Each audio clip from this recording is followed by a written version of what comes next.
এই বয়সেও প্রতিদিন সকালে বিম্বিসার কয়েক ঘন্টা ব্যায়ামাগারে কাটান। শরীরচর্চার শেষে যখন বিশ্রাম নেয় তখন অনেকে ওর সঙ্গে দেখা করতে আসে। বেশিরভাগ নগরের সম্ভ্রান্ত লোকজন বা কোনো বণিক। এদের সঙ্গে কথাবার্তা সেরে অন্দরমহলে ঢোকে বিম্বিসার। তারপর স্নান, সকালের খাওয়া মিটিয়ে রাজসভায় যায়। আজও সকাল সকাল অনেকের ভিড় জমেছে। তার মধ্যে প্রথমেই রয়েছে মহাসচিব বর্ষকার। বর্ষকারকে দেখে বিম্বিসার খুব সন্তুষ্ট হয় না। বিম্বিসার বলে, তুমি এখন সময় নষ্ট করতে এলে কেন মহামন্ত্রী? যা কথা সে তো রাজসভাতেই বলে নেওয়া যেত। বর্ষকার দুহাত জোড় করে নমস্কার করে বলে, আগে যে কথা বলতে এসেছি তা রাজসভায় বলা যেত না মহারাজ। বিম্বিসার মৃদু হেসে বলে, আচ্ছা, তা বলো দেখি, কি তোমার গুপ্ত কথা? আগে বসো, বসে কথা বলো। বর্ষকার কালো পাথরের ওপর বসে, তারপর বলে, আগে মহারাজ, আপনি কি জানেন যে জীবক ফিরে এসেছে? বিম্বিসার গম্ভীর গলায় বলে, তুমি কি জানো না বর্ষকার, যে মগধের একটা পাতা নড়লেও আমার কাছে খবর চলে আসে? এসব বাসি খবর দিতে এসেছে এই সাত সকালে? বর্ষকার হাত জোড় করে সংকোচের সঙ্গে বলে, না মহারাজ, আপনি জানেন কি না তাই আর কি। বিম্বিসার তাড়া লাগায়, আর কি বলার আছে তোমার? তাড়াতাড়ি বলো। বর্ষকার বলে, মহারাজ, জীবক তক্ষশিলা থেকে ফেরার আগে কয়েকদিন সাকেতে ছিল। এই খবরও নিশ্চয়ই আপনার কাছে আছে। বিম্বিসার বলে, আছে, এবং সেখানে বিপ্রসেনের স্ত্রীকেও চিকিৎসা করে ভালো করেছে, সে খবরও আছে। বিপ্রসেন জীবককে প্রচুর অর্থ ও মণিমাণিক্য দিয়েছে। তারপর রত্নশ্রেষ্ঠীর রথে চড়েও রাজগৃহে এসেছে। এসবই আমার জানা। এখন শুনতে পাচ্ছি জীবক নাকি এক উন্মাদের খুলি উপড়ে মাথার মধ্যে থেকে পোকা বের করেছে, তাতে নাকি পাগল সুস্থ হয়ে গেছে। আমি জানি না কতটা সত্যি এই কথাটা। আর এইসবের বাইরে তোমার কিছু বলার আছে? বর্ষকার বলে, আগে আছে মহারাজ, আমার কাছে খবর আছে যে জীবক সাকেতের রাজার সঙ্গে ষড়যন্ত্র করে রাজগৃহে ফিরেছে। জীবকের আসলে মগধের সিংহাসনের ওপর খুব লোভ। সাকেত, কাশী, কোশল, ব্রিজি এসব রাজ্য একসঙ্গে মগধের ওপর আক্রমণের একটি চক্রান্ত করছে। জীবক সে চক্রান্তে যুক্ত হয়েছে মহারাজ। এই সুযোগেও রাজা হয়ে বসতে চায়। পারুক না পারুক, এইটি ওর পরিকল্পনা। বিম্বিসার হা হা করে হেসে উঠে বলে, চমৎকার চমৎকার চমৎকার। তোমার উপর আজ যাওয়ার পর নয় খুশি হলাম বর্ষকার। রাজ্যের প্রকৃত প্রধানমন্ত্রীর মতো গোপন খবর সব তুমি জোগাড় করে নিয়ে এসেছো। তোমার এতদিনের চাকরি জীবনে এমন সাফল্য আগে কখনো আমি দেখিনি। সত্যিই বর্ষকার, তোমার উন্নতি হচ্ছে।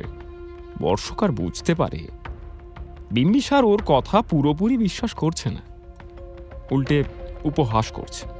বিম্বিসার আবার বলে, আর আর কি কি করেছে এই নচ্ছার জীবক? এর বাইরে আর কোনো খবর আছে তোমার কাছে? বর্ষকার বলে, আগে আছে মহারাজ, কিন্তু সে কথা মুখে আনতে আমার খুব সংকোচ হচ্ছে। বিম্বিসার বলে, হ্যাঁ বলো বলো বলো, বলে ফেলো বলে ফেলো। আর চেপে রেখে লাভ কি বলো? মগধের মঙ্গলের জন্য তোমার এত চিন্তা, এইসব কথা চেপে রাখলে তোমার তো রাতে ঘুম হবে না। বলো, বলে ফেলো। বর্ষকার বলে, মহারাজ, জীবক শালবতীর সঙ্গেও ষড়যন্ত্রে লিপ্ত হয়েছে। হ্যাঁ, শালবতীকে দিয়েও বলাতে চাইছে যে জীবকের আসল পিতা নাকি। বলতে গিয়েও থেমে যায় বর্ষকার। বিম্বিসার ধমকের স্বরে বলে, থামলে কেন? কথাটা শেষ করো। বর্ষকার সংকোচের সঙ্গে বলে, জীবক আর শালবতী ষড়যন্ত্র করে প্রমাণ করার চেষ্টা করছে যে জীবকের আসল পিতা হলেন আপনি মহারাজ। কথাটা শোনা মাত্র বিম্বিসারের চোয়াল শক্ত হয়ে যায়। রাজার লোক চারিদিকেই আছে, এমন কথার আভাস আগে থেকেই একবার বিম্বিসারের কানে এসেছে, এখন প্রধানমন্ত্রীও বলছে। বিম্বিসার বর্ষকারের দিকে তীক্ষ্ণ নজরে তাকিয়ে বলে, তো এখন তুমি আমাকে কি করতে পরামর্শ দিচ্ছ মন্ত্রী? বর্ষকার বলে, মহারাজ, আমার মনে হয় জীবক এবং শালবতী দুজনকেই এই রাজ্য থেকে বিতাড়িত করা উচিত। বিম্বিসার বলে, জীবকের কথা পরে হবে, কিন্তু শালবতী প্রতি মাসে কত অর্থ রাজকোষে দেয় তুমি জানো? তাতে তোমার মতো মন্ত্রীদের বেতন দিয়েও রাজকোষে কিছু থেকে যায়। রাজ্যের মন্ত্রী হয়ে বিবেচকের মতো কথা বলো বর্ষকার। ওই শালবতী না থাকলে এত সমৃদ্ধশালী রাজগৃহ তুমি কোনোদিন দেখতে পেতে না। বর্ষকার হাত জোড় করে বলে, আগে আমাকে মার্জনা করবেন প্রভু, কিন্তু রাজগৃহের জন্য জীবক যে খুবই বিপজ্জনক এ বিষয়ে আমার কোনো সন্দেহ নেই। বিম্বিসার গম্ভীর হয়ে যায়, চিন্তায় মগ্ন হয়ে পড়ে। তখন বর্ষকার আবার কি বলতে যায়, কিন্তু বিম্বিসার তাকে থামিয়ে দিয়ে বলে, তুমি এখন এসো বর্ষকার, পরে আবার আমাদের কথা হবে, এসো। আগে মহারাজ। বলে কুর্নিশ জানিয়ে ব্যায়ামাগার থেকে বেরিয়ে যায় বর্ষকার। রাজসভা গমগম করছে, নানা বিষয়ে আলাপ আলোচনা হচ্ছে। গুরুত্বপূর্ণ কথাগুলো লেখককে দিয়ে লিখিয়ে রাখার নির্দেশ দিয়েছে মহামন্ত্রী বর্ষকার। বিম্বিসার সবকিছু চুপচাপ শুনছে, বিশেষ দরকারে দু একটা কথা বলছে। আজ অন্য এক চিন্তায় রাজার মন বিভ্রান্ত হয়ে আছে। সেই 23 বছর আগের দিনটার কথা মনে পড়ছে, যেদিন অভয় এসে জীবককে লালন পালন করার অনুমতি চেয়েছিল। এখন মনে হচ্ছে সেদিন অনুমতি দিয়ে ভুলই করেছিল বিম্বিসার, নাকি ঠিক করেছিল বুঝতে পারছে না। সেদিন অভয় ওকে মানুষ করার ভার নিয়েছিল বলেই তো আজ মগধ এত বড় একজন গুণী ভীষককে পেয়েছে। ইতিমধ্যেই সারা জম্বুদ্বীপে জীবকের সুনাম ছড়িয়ে পড়েছে। আবার পরমুহূর্তেই মনে হচ্ছে, কিন্তু জীবক যদি সত্যিই মগধকে আক্রমণ করার ষড়যন্ত্রে লিপ্ত হয়ে থাকে। জীবক যে শালবতীর ভবনে গিয়ে দেখা করে এসেছে এ খবর তো পাকা। এমনকি শালবতী জীবককে জানিয়ে দিয়েছে যে বিম্বিসারই জীবকের আসল পিতা। সব কথাই কানে এসেছে বিম্বিসারের, কিন্তু এখন কি করণীয় সিদ্ধান্তে আসতে পারছে না বিম্বিসার। এমন সময় অভয় উঠে দাঁড়ায়, রাজাকে উদ্দেশ্য করে বলে, মহারাজ, আমার কিছু নিবেদন ছিল। সৎবিদ ফিরে আসে বিম্বিসারের। সে বলে, হ্যাঁ হ্যাঁ, বলো বলো অভয়, তোমার কি নিবেদন? অভয় বলে, মহারাজ, আপনি নিশ্চয়ই জানেন আমাদের জীবক তক্ষশিলায় আচার্য আত্রেয়ের আশ্রমে 7 বছর আয়ুর্বেদ শিক্ষা নিয়েছে।